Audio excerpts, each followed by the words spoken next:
Good evening, progressive neighbors. Good evening. My name is Alec Ross, and I am running for governor because I believe that talent is everywhere, but opportunity is not. I grew up in coal country and was a public school teacher at Booker T. Washington Middle School in West Baltimore.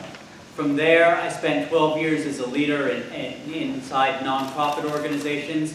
I ran technology policy for Barack Obama's first presidential campaign, and I served in his administration running very large programs to bring innovative solutions to some of the nastiest foreign policy challenges we have. I'm running a different kind of campaign because that's what I think it's going to take to win. It's a campaign of new ideas because I think that the same old ideas do not cut it anymore. We need new faces and new ideas, Democrats. I'm also going to be running a campaign for all of Maryland because I think that just campaigning in the same old places doesn't work anymore. Talent is everywhere, opportunity is not. I look forward to discussing this with you tonight. Thank you. Ms. Vignarajah. Good evening and happy Indigenous Day. My name is Krishanti Vignarajah. I actually kicked off my campaign just a few weeks ago, so I guess you could say I'm the newbie. I did it outside of the basement apartment that I grew up in Edmondson Heights, so I wanted to tell you a little bit of my background. My family escaped the Civil War when I was 9 months in a place called Sri Lanka, and they came to Maryland to create a life for themselves that allowed my life to be possible. They came with no jobs, $200 in their pockets. They became Baltimore City public school teachers.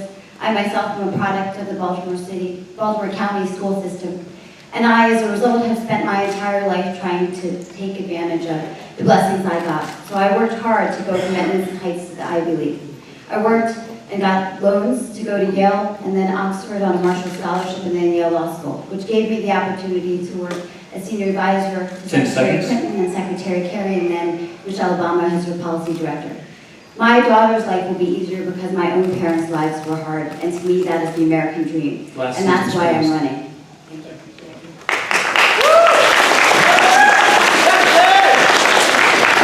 Mr. Madaleno. Hi, thank you all. First, I want to thank my family for coming. I want to thank all of you for being here. It's great to be in my hometown, Silver Spring. And thank you to Progressive Neighbors for doing this. For the last 15 years, I've been in Annapolis leading the charge in some of the most important progressive battles in our country.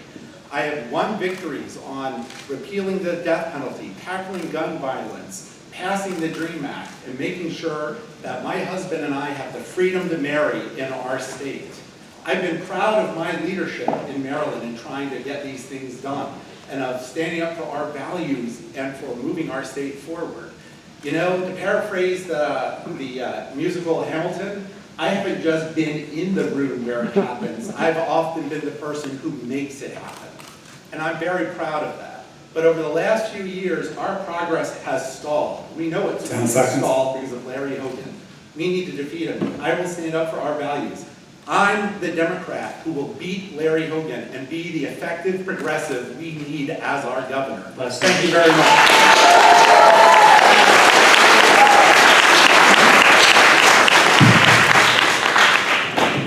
Thank you. I want to thank the Progressive Neighbors for having us here today. I'm Rushern Baker, currently the county executive in Prince George's County.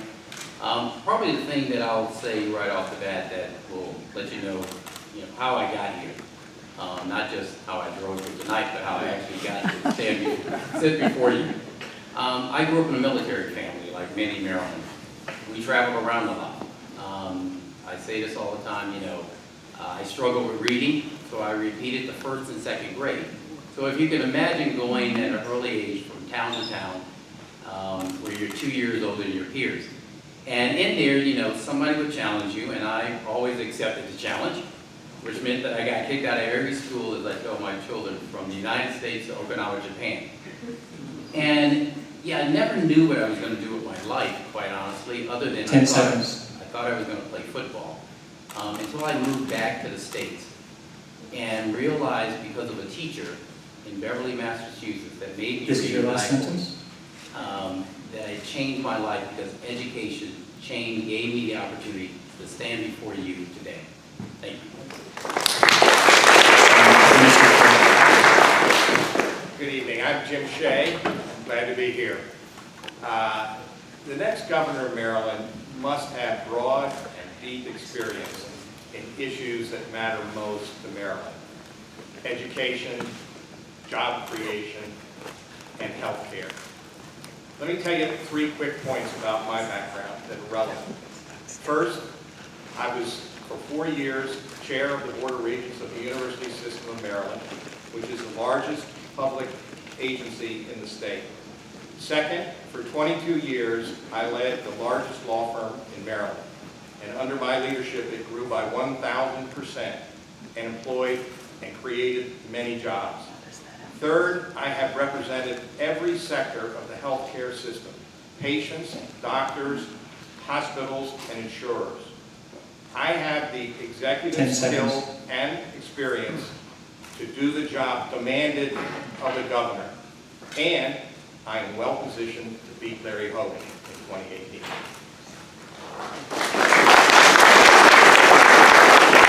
Thank you very much, candidates. For the next session, it'll be moderators' questions. These questions have been proposed and created by Progressive Neighbors and our steering committee.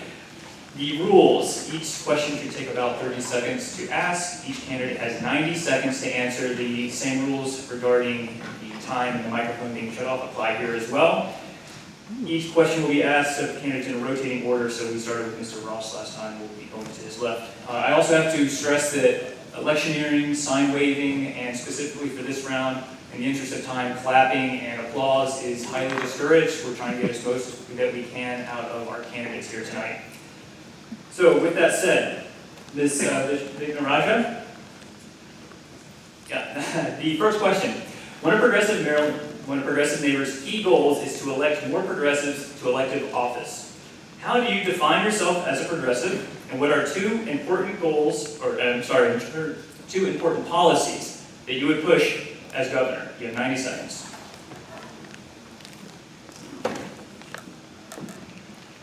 Hopefully the top only starts when I start talking. Yes. So for me, a progressive is someone who believes that everyone should have the same opportunity regardless of where they grew up and what zip code they ended up living in. And as a result, for me, 2 of the most important issues I am going to be advocating for are education and supporting working families. Partly that is because, as I said, my parents were Baltimore City public school teachers, and they knew how important education was. For me, it was also because I knew that it was that springboard of opportunities, how I was able to go from Woodlawn High School to the White House. And so I think one of the most important policies that I will be advocating, and that I announced when I launched my campaign, was to make sure that all 4-year-olds will have universal pre-K here in Maryland. A second policy in terms of working families and supporting them is I also am the first candidate to ensure that Maryland should be the first state in the nation that guarantees mothers and fathers 3 months of paid family leave. We are the only Western democracy, the only developed democracy that doesn't guarantee that requires that parents have to choose between putting food on their table and making sure that they have the ability to take care of their child. I myself launched my campaign when my 3-month-old turned that on her birthday. And I realized how important it was for me to have that time with her. And I don't think that it should be a decision that only some select few parents have. Everyone should be guaranteed that. And for me, Maryland should make sure that every child has the bright future that every other child does.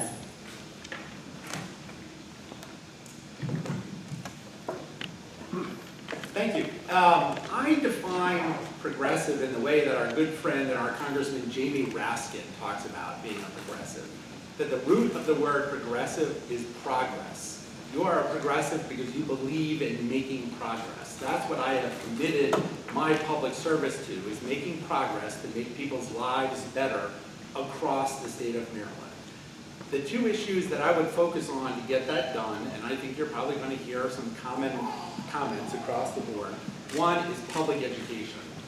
I have been in the legislature fighting to get public education done and fully funded for young people across the state. We have made enormous progress in Maryland. In fact, we are looked upon as one of the most equitable states in making sure that we fund quality education everywhere. The outcomes are not satisfactory, and we need a governor who's going to push to get that done.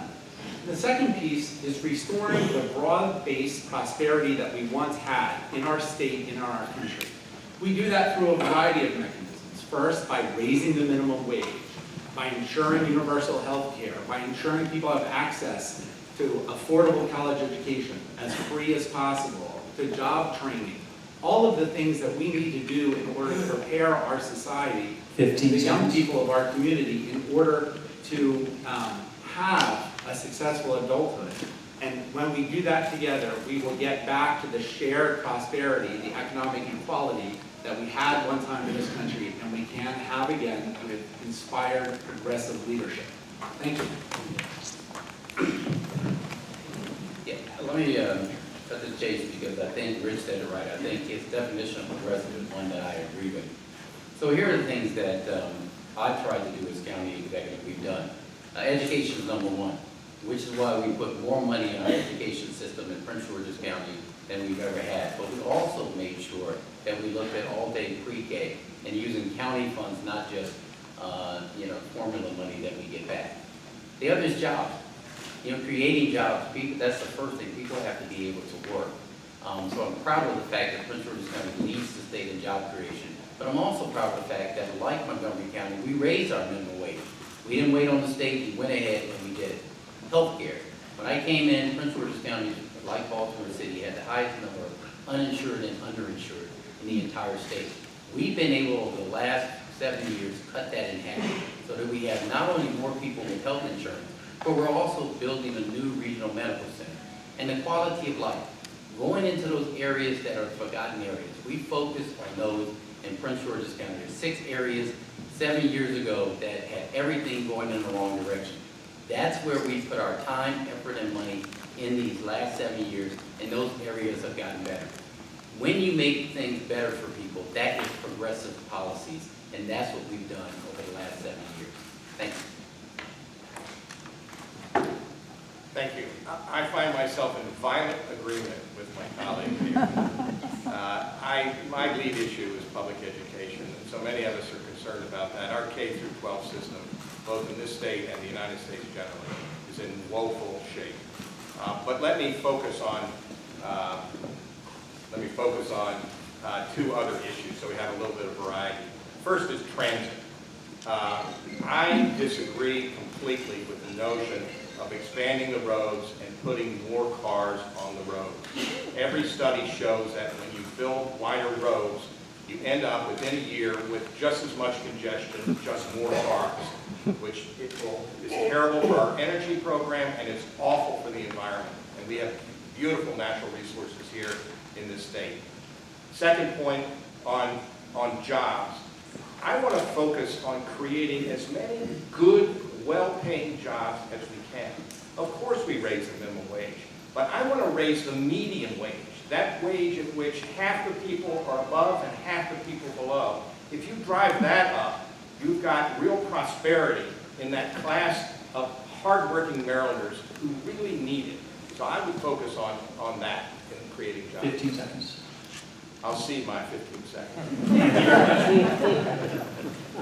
So if I'm fortunate enough to be elected governor, you're going to know you have a progressive governor, because when you drive into Maryland from Donald Trump's Washington D.C., and you drive under that sign that says "Welcome to Maryland," you will be entering the resistance. That's what we need. We need a governor who, issue by issue, demonstrates progressive values and resistance to the kind of evil that is coming out of Donald Trump's Washington. Now, to the question of 2 issues. One, universal health care. We've been playing good defense lately, progressives, and we need to feel good about what we've done, but we've been playing defense. As governor, I'm going to say it's time to go on offense. We still have uninsured Marylanders. It's still the case that 42 cents out of every dollar that goes into health care in the state of Maryland goes to either corporate profits, to corporate overhead, or to prescription drug prices. So you want to know where I am? Universal health care. We have to play defense against Donald Trump's Washington, offense in Annapolis. I'll cede my 15 seconds. Thank you. For the second question, we'll begin with Senator Madaleno. Many working families in Maryland struggle to pay for housing, health care, and other daily necessities like food and maybe occasionally recreation. Many claim the reason is that wages are out of balance with living expenses. In Montgomery County, and I would imagine most of the state, if not the entire state, the current minimum wage is not a living wage. What do you propose for the minimum wage in Maryland as governor? Thank you for the question. For the last 2 years, I have been the lead Senate sponsor on raising the minimum wage to $15. But this is the first time that I've taken the lead in getting Maryland to move forward on our minimum wage. I was there leading the effort, in fact, to raise our minimum wage to $7.25 in the Ehrlich administration, and then to raise it again to $10.10 in the O'Malley administration. And now we have to move it to $15 because no one should work full-time and still live below the poverty level. And it takes that sort of wage at a minimum for us to move forward in Maryland. But my proposal doesn't stop just at the $15 minimum wage. I'm also proposing we do away with the tipped worker exclusion. One component of our legalized discrimination in our state and in our country that drives wages down for women. It makes no sense that we allow this condition to persist, and my bill phases it out. As your governor, I will push for a $15 minimum wage, indexed for the future, and with the tipped worker exclusion eliminated. Plus, I've been a leader on things like increasing the refundable earned income tax credit, making sure that work pays, so that when people are out there actually taking jobs, and many young people in our society have to cobble together a few part-time jobs in order to survive, we should reward that with guaranteeing a basic minimum level. I've been pushing to make sure that we expand it, we up the value of the credit, and it applies to younger people. Right now you have to be 25, we should start at 18. It's a plan that President Obama wanted, and the Speaker Ryan wants. We can do it in Maryland and be, again, a beacon for the rest of the country. Thank you. So the issues that you talk about are things that I have to face every day as county executive. The number of people that we have in the county who are working but can't afford health care, can't afford the quality of life, can't afford housing. That is one of the reasons why we pushed through raising the minimum wage in Prince George's County, Montgomery County, hoping to be an example to the rest of the state why we have to do it. I think we have to get to a living wage. That people need a wage that they can live on. As governor, that's what I would fight for. It's what I fight for as county executive. It's what I did when I was in the legislative body. And I think that's where we have to get to, because you see the problems, I do at least, firsthand. So they're not, an exercise to me. They're the things that every day when I walk into my office, or whether it's social services, family service, or education system, you see the effects of not having a good paying, quality job that hardworking people have every day. Thank you. Yeah, the minimum wage makes complete sense. And it puzzles me that everything else we've got goes up with the cost of living year after year, accelerating it seems, and yet the minimum wage languishes at the low level. It doesn't strike me as balanced. So I agree with Senator Madaleno. We need to move the minimum wage up, and we need to do it aggressively, consistent with the cost of living. But the second point that puzzles me and disheartens me, and we have to do something about it, what we see going on in America is enormous increases in productivity for workers, and yet wages are stagnating. There's something wrong with that. And that goes back to the point I was making earlier about really looking hard at those hardworking Marylanders who are doing everything they can to supply the food that they need for their family and do the bare minimums of things that are enjoyable. And they're being more and more productive every day and are not sharing it. And we really have to focus in on that and make sure that we put those people in the right place, sharing in the benefits of their increased productivity. So we need to make the minimum wage in Maryland $15 an hour. I used to be one of those people. I put myself through college. I worked as a midnight janitor and on a beer truck. So I don't know how much time that my colleagues up here spent working for minimum wage, but I have. I started out, how old am I now? I'm 45 years old.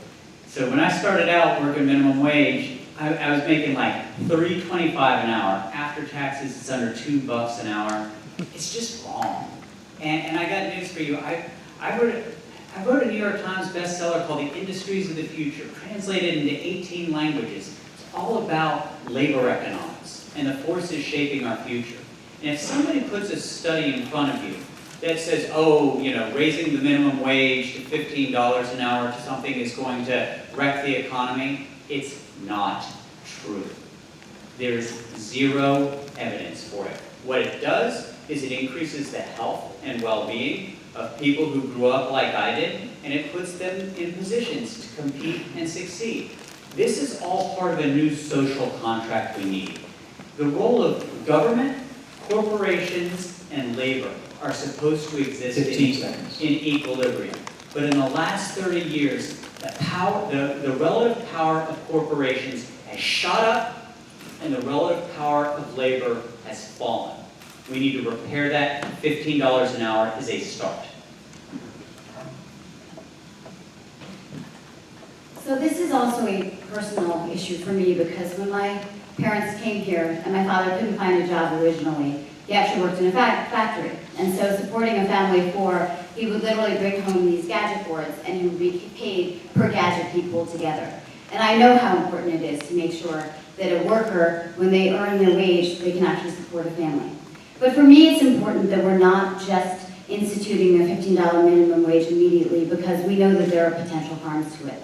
And I want to make sure that we actually have workers who will stay employed because we have seen from issues, for example, in Seattle, that the risk exists if we do this overnight. It also exists if we don't make sure that other neighboring states are doing the same because I don't want to put Maryland at a disadvantage as governor. And so I think it's important to recognize that when we're instituting this, we have to take into account a few considerations. First, we have to make sure that employers aren't, as a result, making workers lose their jobs. Second, we have to make sure that employers aren't therefore making these employees go from full-time to part-time jobs. And thirdly, we have to make sure that employers aren't automating these jobs because these are all risks that are going to potentially exist. And so that's why I want to be incredibly cautious as we do that. But it's also why I want to make sure that we think about the other two issues that are just as critical. One, how do we make sure that the jobs exist that allow for workers in Maryland to compete? Because if you take out the 300,000 federal jobs in Maryland, Maryland would have the worst unemployment rate in the country. The second thing I would want to highlight is that we need to make sure that we're training workers to do these jobs. And that's why, as part of my launch, I made sure we are also focusing on job retraining and making sure that community college is available and vocational training. Okay, thank you very much. Mr. Baker, you will begin our next round of questioning. The question is, Montgomery County has implemented public financing of elections. Other counties in Maryland are also working on implementing public financing of elections. And will you, as governor, fight for public financing for elections statewide? Yeah, the short answer is yes. I chuckle because I just met with some folks on public financing for Prince George's County. It's something that I fought for when I was in the legislative body, and I believe in it. I spent the first part of the day making phone calls.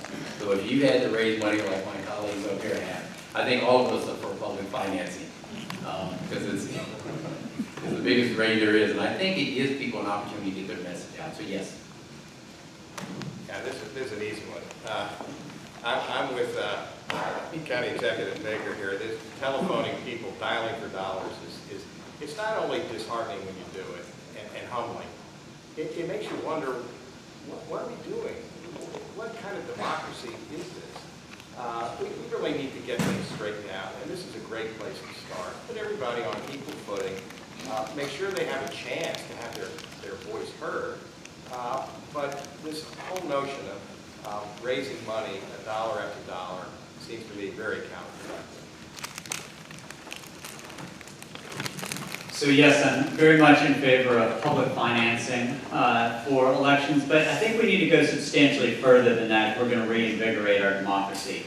On Thursday of this week, I'm going to be announcing my election reform policies. And I'll warn you, I don't do tweet-sized policy. Every time we release a policy, there tends to be a 7, 10, 12-page white paper behind it. So if you sign up at alecross.com and you're a real geek like me, you can read sort of our exhaustive election reform policies. So yes, public financing is part of it. But let me also point out something that I think is a huge problem. And it's not just the Republicans, it's the Democrats as well. We need to ban donations from regulated industries. The relationships between the developers and the people in healthcare facilities that are literally getting their reimbursement rates set entirely by the state, like, they are literally doing deals that are remarkably transactional with the state, and sort of the cost for that is bundling money. So yes to public financing, but let's be bold. Our democracy is in bad shape in this country. Let's show what we can do in Maryland, where we think we're progressive, but I think we aren't as progressive as we really need to be. And election reform is a great place to do it. So sign up at alecross.com. You can get my propaganda, including the really geeky election reform policy that we're rolling out on Thursday. So again, I would say that this is a personal issue to me because I do think part of the reason why you actually have fewer women in public office is because you have fewer self-financed candidates. And they have study after study showing that part of the reason why women choose not to run is because financing is such a hurdle. Maryland is fortunate in the sense that we do have the Fair Campaign Financing Fund, which Governor Hogan tapped and took out $2.6 million for his campaign. And as a result, there's actually no more funding that is available. And that's where, as governor, I would want to make sure that a mechanism exists so the candidates aren't spending the entirety of their campaign dialing for dollars, but are instead listening to voters, working with them to figure out the solutions instead of sitting there spending their time only talking to donors who can max out at $6,000. But I also think it speaks to a bigger issue, and it's something that I actually talked to my campaign manager, Joe Trippi, about, because he was actually in California this weekend, basically competing for SpaceX. And the problem he was trying to solve was democracy. And I think it speaks to a broader issue, which is that democracy in America is threatened because there are issues like campaign financing, there are issues like gerrymandering, which mean that voters don't have an equal ability to elect a person that represents them. And as governor, I will institute policies to make sure that changes. Could you bounce off the microphone, please? What? Okay. Really is just to make sure you pull the mics close to you when you speak. Thank you. Thank you. And that was my father, by the way. So I'm 52 and I'm being yelled at by my father. Thank you, Dad. So, I am proud to have helped lead the charge to get Montgomery County into the place it is with the public financing law. We had to enact that in the legislature to give the county the authority to do it, because some of us, like Delegate Al Carr, Senator Will Smith, and I, have been fighting to get public financing done. We get told repeatedly, oh, this is a good government Montgomery County idea, you do it first. And I'm glad our colleagues on the county council actually moved forward with a plan, and we're going to have a real live example of what that looks like in the state of Maryland, and hopefully it's going to look great. It's been fun to watch so many people get into the race. So many people who haven't had that opportunity before to run are taking advantage of it, and I think we have almost 50 people running for the county council. And that's a good thing. That's a lot of voices. That's what we should hope for. Because, you know, what Krish said, democracy is under threat. And let me tell you why it's under threat. It's under threat because of the cynical Republicans who've been trying to disenfranchise so many people, especially people of color, in this country from coming out to vote. We have tried to resist it over and over in Maryland, but even with Larry Hogan, you want Larry Hogan during a second term to appoint every member of every board of elections, we will have that disenfranchising happening in Maryland. That's why you need a good governor, a good Democratic governor, like myself, in order there to make those appointments. Thank you. Thank you, everybody.